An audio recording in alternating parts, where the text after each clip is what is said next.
Welcome to the Fantasy Football Endgame with your hosts, Pierre Camus and Chris Mangano.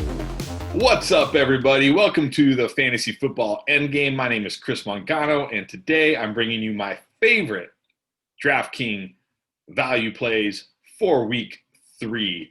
Now, before we get into that, if you are new here, make sure you hit that subscribe button and click that bell notification so you don't miss any of our amazing content that we're bringing you throughout the entire fantasy football season to help you dominate not only your regular fantasy leagues, but also on DraftKings. So like I said, today I am going over my favorite DraftKings value plays. So I want to make this clear. These are not cash game plays, okay? You need to be a little safer in cash games. These are my favorite value plays that I think have tons of upside that could potentially help you win $1 million in some of these big GPP multiplayer tournaments that we all know and love on DraftKings. And you know, the way the salary structure works on DraftKings is you can't just get all the studs. You're going to have to save some money in a certain spot. So I'm going to give you 3 of my favorites at every single position so that you can build those lineups, and hopefully we can make somebody a millionaire this week. So with that out of the way, let's do it. Let's get right into it. So I'm going to start with the quarterback position. I'm giving you my 3 value plays at quarterback, and I'm starting with the quarterback of the Tennessee Titans, Ryan Tannehill, priced at $5,900 versus Minnesota. This is not the Minnesota defense we're used to, right? This is not the stay away from them type of defense. Aaron Rodgers torched this defense for 364 yards and 4 touchdowns in Week 1. Last week, Phillip Rivers wasn't really asked to do a lot through the air. They just pretty much ran all over Minnesota. He still went over 200 yards and had a touchdown. So far this year, in the first 2 games, Tannehill threw 2 touchdowns in Week 1, 4 touchdowns last week. I expect him to go for at least 2 touchdowns in this game and at least 250 yards. Plus, he always gives you a little something with the legs. So plenty of upside here in a great matchup and at a great price. The second quarterback I'm looking at this week from a value perspective is Mitch Trubisky of the Chicago Bears, priced at $5,700, going against the Atlanta Falcons. We know what's going on here, right? This defense is allowing lots and lots of points. So far through the first 2 games, they've allowed over 800 yards and 5 touchdowns to quarterbacks. Now, granted, those quarterbacks were Russell Wilson and Dak Prescott. Trubisky not quite on that level, but it seems like the signing of Nick Foles has maybe helped Trubisky out a little bit so far this year. Through the first 2 games, he had 3 touchdowns Week 1. He had 2 touchdowns last week. While I don't expect him to put up monster Russell Wilson, Dak Prescott kind of numbers, I think this matchup is more than good enough for him at his price. He could easily throw another 2 touchdowns. Should go well over 200 yards, could even push for 300 yards. And again, like Tannehill, always gives you a little something with the legs, always a chance to run in a touchdown, which would be nice. So plenty of upside for a guy priced this low. And my final value at quarterback is the Giants QB, Daniel Jones, priced at $5,500. He should be very, very low owned this week, coming off a very bad Game 2 against Chicago, but he looked pretty good Week 1, and I think this is kind of what we're going to get from Daniel Jones this year. A lot of up and downs. He'll be great in the right matchups. He'll be terrible in the wrong matchups. And this is, even though on paper you think San Francisco, not a great matchup, you want to stay away, this defense is decimated. The defensive line is decimated, including stud Nick Bosa will be out. They're missing 3 corners, including Richard Sherman. So this is not the defense we're used to seeing. This is not the defense you need to be scared of. I like Jones stacked with a tight end I'm going to talk about later. Well, you know who it is if I say a tight end I'm going to talk about later, so there's no reason to keep it a secret. But I like him stacked with Evan Engram, and I'll explain why when we get to tight ends. Because it's a super cheap stack. It's super under the radar. Again, people are going to look. They're going to see San Francisco. They're going to run away. But this is not the San Francisco defense we're used to. I think, and especially with Saquon out, I think Daniel Jones is going to throw the ball more, and I think he's going to have a really big game this week. I really like this matchup, and I really like this price. All right, so that's it for quarterbacks. Let's move on to our running backs. And I'm going to start with a guy that maybe is not quite under the realm of a value, but I think for his upside and his potential, he's a value, and that's Miles Sanders, priced at 6,400. He's priced as the 13th running back on the slate, and I don't understand this at all. Not only is this the best matchup on the slate against Cincinnati, Cincinnati is just getting destroyed by running backs. We saw what Chubb and Kareem Hunt did to them last Thursday night. But Miles Sanders looked great last week in his season debut after missing week 1 with that hamstring injury. Came in last week, rushed for 95 yards and a touchdown, caught another 3 passes for 36 yards. I expect him to destroy this defense. I think he could legit be the overall running back 1 this week. And again, he's priced at running back 13. To me, he's got to be in your lineups. I'm expecting his ownership to be kind of high, but I think it's worth it. He's just got way too much upside for that price. Next running back I'm looking at is Joshua Kelley of the Chargers, priced at $5,000. This, to me, is a bargain.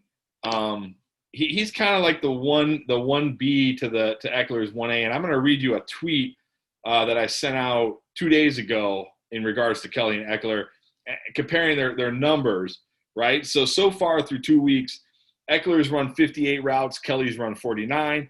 They've both carried the ball 35 times.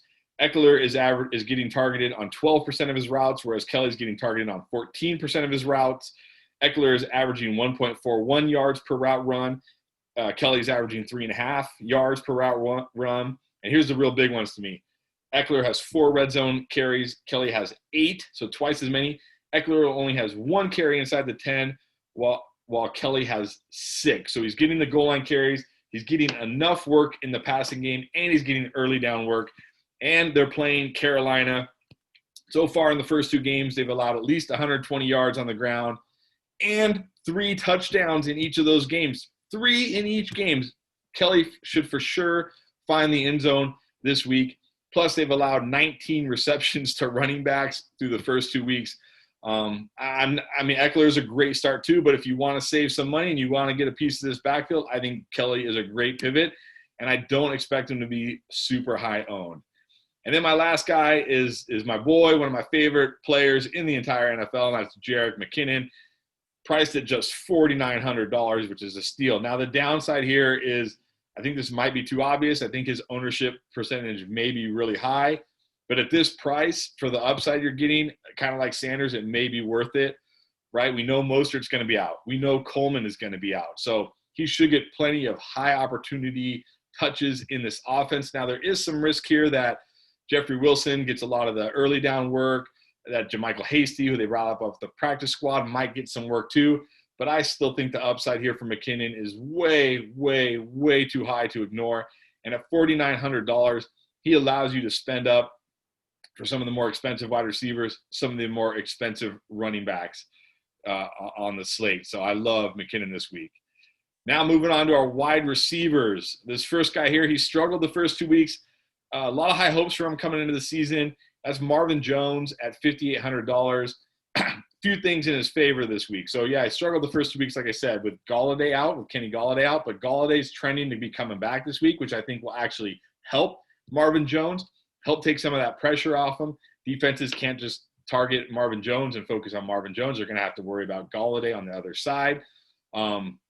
This game against Arizona should be fast-paced, have a lot of offense, a lot of plays. Vegas has this over-under set at 55, which is a massive over-under. I'm expecting a big game out of the Lions offense, and I think Marvin Jones has a breakout game. And based on the way he started the season, he's probably going to be very, very low owned and a ton of upside here. Everybody's going to be jumping on Golladay, who's back finally, where you can get Marvin Jones much cheaper with just as much upside. Maybe not just as much, but plenty of upside. The next guy here, these next 2 are really confusing to me on the pricing. And that's the first one is Dionte Johnson of the Pittsburgh Steelers, priced at $5,400. I don't understand this pricing at all. He leads the Steelers in targets. He's been tearing it up, and somehow he's priced down here. I don't get it. Now, I will say with Johnson, even though I like him, he may have some relatively high ownership, the price is great, but the matchup is not the best. The problem with Houston, not that Houston is an elite defense or anything, but they're trending to be it's only week 2, so we don't know, but they're trending to be a run funnel defense. And what that means is they're horrible against the run and they're pretty good against the pass. So it could be that the Steelers just attack Houston on the ground and don't throw a lot in this game, which would limit his upside. But still, at this price, I think he's a great play. $5,400 for the number 1 target player attached to Big Ben. I'll take that all day. And then my third guy is another one was really surprised by this price when I was looking through the DraftKings pricing, and that's CeeDee Lamb of the Cowboys, also priced at $5,400. I don't know how he's priced this low. He's clearly the number 2. I was really high on Michael Gallup coming into the year. There's still time for Gallup, but it seems like right now CeeDee Lamb has leapfrogged Gallup and become the team's number 2. And this game against Seattle is slated to be the highest scoring game on the slate. There should be tons of offense. Russ is cooking. Dak's playing great. This should be a back and forth, incredibly exciting game. Lots of opportunity here for CeeDee Lamb. And if that's not enough, Seattle right now is the worst defense against wide receivers. So a lot of upside for CeeDee Lamb. Love him at this price. His ownership could be on the little bit high side. But again, for this price, for his upside, I think it's worth it. Finally, ending with the tight ends, and let's start with the one I already mentioned, and that's Evan Engram of the New York Giants, priced at $5,000. It's not, I guess, like a screaming value, but I still think it's a great value. Shepard's out. Barkley's out.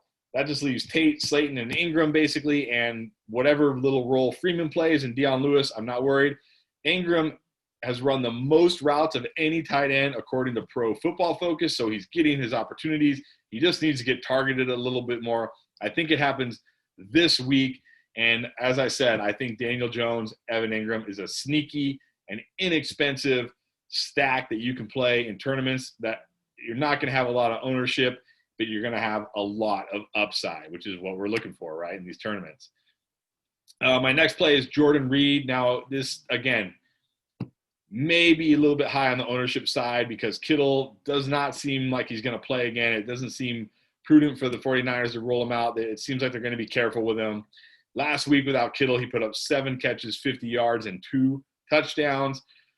This team is lacking in weapons on offense. They don't have an elite pass catcher they can lean on.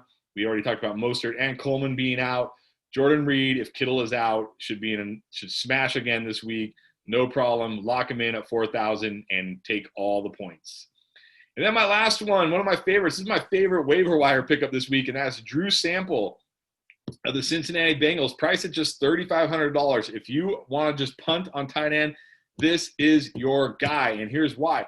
Through 2 games, if you combine Uzomah, who just got hurt and is out for the season, so if you combine Uzomah and Sample through 2 games, we're talking about 21 targets, which is a 22% target share, which is insanely high for a tight end. And they've put up 16 catches, 139 yards, and a touchdown combined. The Bengals are throwing a ton. They're unleashing Joe Burrow, and Joe Burrow seems to be locked into A.J. Green and whoever the tight end is, right? So when Uzomah went down last week, Sample came in and got a bunch of balls thrown his way. I expect him to get a ball. What am I going to say? I expect him to get a bunch of balls thrown his way this week as well. So, again, tons of upside with him. And if you're just looking to punt the tight end position, this is your man. Start Drew Sample this week. And since you stuck around this long, I'll give you a couple bonuses. I wasn't going to do any defense, but I'll give you a couple of my 2 favorite cheap defense plays.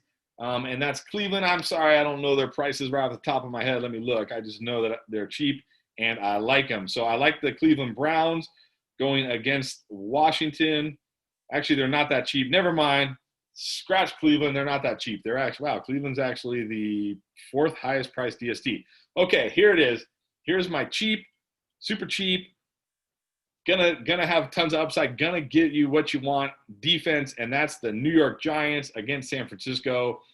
The Giants have the 3rd or 4th high, I don't remember, I tweeted out, but they have the 3rd or 4th highest sack rate for a defense. And the Niners are in the top 5 for allowing sacks. And there's a great chance that Nick Mullins is starting this week, who in 19 career games has thrown, I think it's 11 interceptions and been sacked some ridiculous amount of times. That's not even right, because he's thrown more interceptions in games played, and he's been sacked like 2 times a game. I don't have the exact numbers in front of me. I tweeted it out. If you go on my Twitter handle, @ChrisMangano, you can see the stats for yourself. I tweeted it out. But I think the Giants have tons of upside, and they're only priced at $2,700. They're only like 6 defenses cheaper than them. None of them have as much upside as the Giants. So if you want a cheap, sneaky, under the radar, won't be owned defense, play the New York Giants. All right, that's it, guys. I hope you enjoyed it. I hope this helps you out. I hope you guys out there win tons of money on DraftKings this week. Comment below. Let me know what is some of your favorite value plays this week. I want to hear them. There's lots of them out there, so I'd love to hear who you're targeting in your DraftKings lineups. Comment below. And if this was helpful for you, please hit that like button. And of course, again, if you haven't yet, hit that subscribe button, click that bell notification. Myself and Pierre bringing you tons and tons of valuable content all year long. You don't want to miss it. All right, guys, I'll see you next time.